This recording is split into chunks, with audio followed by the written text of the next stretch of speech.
My brothers and sisters, babasahin ko sa inyo yung account ng paghuhugas ng mga paa ng mga apostoles. Ito ay makikita natin sa Gospel of St. John, chapter 13, the center of our celebration for Holy Thursday. Jesus had always loved those who were in the world. But now, He showed how perfect His love was. Paano ipinakita ni Jesus ang kaniyang pagmamahal sa kaniyang mga disipulo? Ito ang kaniyang ginawa. They were at supper, and the devil had already put it into the mind of Judas Iscariot, son of Simon, to betray him. Jesus knew that the Father has put everything into His hands, and that He had come from God and was returning to God. And He got up from table, removed His outer garment, and taking a towel, wrapped the garment around His waist. Then He poured water into a basin and began to wash the feet of the disciples and to wipe them with the towel He was wearing. He came to Simon Peter, who said to Him, Lord, are you going to wash my feet? Jesus answered, At the moment, you do not know what I am doing, but later on, you will understand. Never, said Peter, you shall never wash my feet. Jesus replied, Then, if I do not wash you, you can have nothing in common with me. Then Lord Simon Peter replied, No, not only my feet, but my hands and my head also. Jesus said, No one who has taken a bath needs washing. He is clean all over. You too are clean, though not all of you are. He knew who was going to betray Him. That was why He said, Though not all of you are. When He had washed their feet and put on the clothes again, He went back to the table. Do you understand, He said, what I have done to you? You call me Master and Lord, and rightly so I am.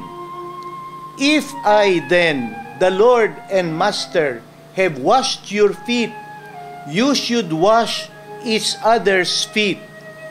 I have given you an example so that you may copy what I have done to you. It was a very shocking example of humility and service. In the tradition among the Jews, merong pagkakahati ang mga leaders o mga masters sa kanilang mga tagasunod o sa kanilang mga alipin o naglilingkod sa kanila. Other acts of service, okay yun para sa kanila. Pero foot washing, hindi okay para sa kanila sapagkat yun daw ay para sa mga alipin lamang.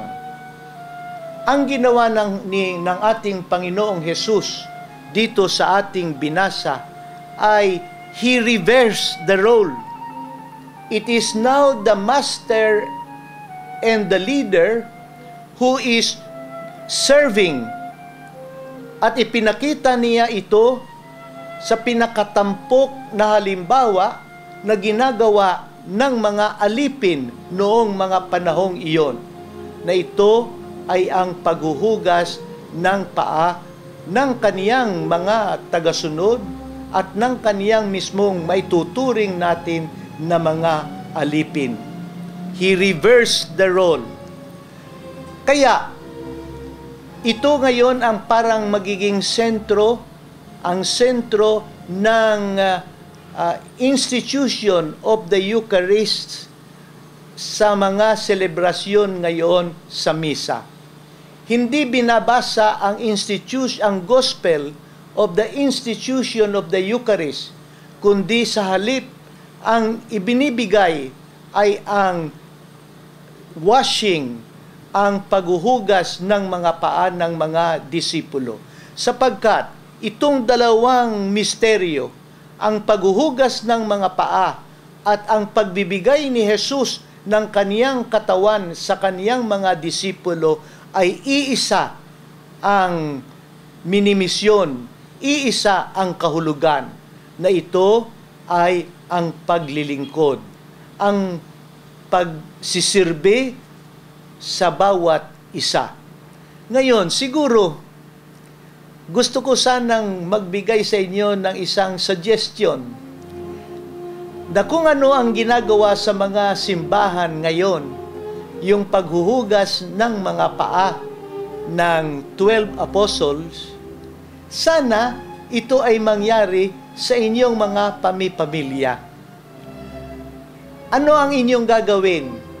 Kung kayo ay mayroong mga Biblia, basahin ninyo itong John chapter 13. At pagkatapos, doon sa gitna ng inyong salas, ay mayroon dong isang planggana o basin at isang parang sisidla ng tubig, isang pitsil na may tubig.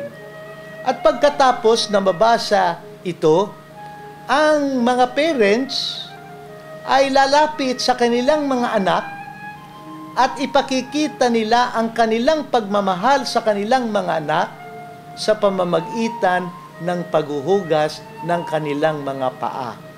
Gayon din naman, pagkatapos ng maikling seremonyas na ito, ang aking mungkahi, the eldest son or the eldest daughter, kasama ng kaniyang mga kapatid, ay magtutulungan sa paghuhugas ng paa ng kanilang father and mother or anyone of them. Sa makatwid, dito na ninyo may ipakita, hindi lamang simple na wash one another's feet, but ito ay isang simbolo na inyong isinasabuhay araw-araw sa pamamagitan ng inyong pagsisirbi o paglilingkod sa isa't isa. Maraming paraan maipakita natin ang pagmamahal sa ating kapwa-tao, sa ating mga kapamilya, sa ating mga kapuso. At ito ay gagawin ninyo sa pamamagitan ng simbolo ng paghuhugasan ng paa. O kaya naman, kung gusto ninyo, paghuhugasan ng inyong mga kamay, pero mas symbolic yung paa. Bendisyonan kayong lahat ng ating mahal na Panginoon.